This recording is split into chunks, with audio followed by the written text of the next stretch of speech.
Et la suite de l'histoire alors? Alors, on a donc le front chaud, l'air chaud ici qui monte en avançant, d'accord, au-dessus. Tout l'air chaud, progressivement, est rejeté en altitude. Du coup, l'air froid postérieur, ici, va progressivement rattraper l'air froid antérieur. Petit problème de pâte à modeler. Il y a un moment où l'air chaud ne va plus toucher le sol, comme on remarque ici. On parle alors de front occlus, quand l'air chaud est au-dessus de l'air froid. D'accord ?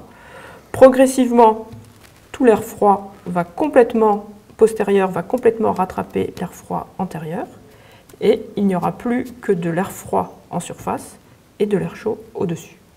Et là, on a l'ensemble de la dépression qui est occluse. Voilà. Et la dépression se meurt. Qu'est-ce qu'on a comme nuage sur un front occlus, Claire? Alors du coup, c'est un peu un mix d'un front chaud et d'un front froid.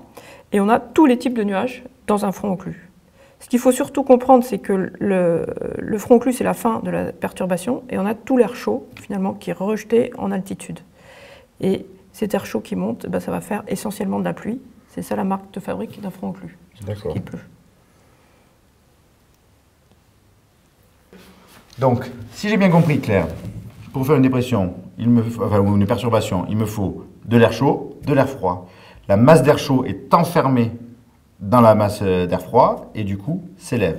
Donc on a un front froid à l'arrière, un front chaud à l'avant, une pente douce à l'avant, donc des nuages qui montent doucement, des phénomènes beaucoup plus violents à l'arrière parce que les deux masses se rencontrent de façon frontale.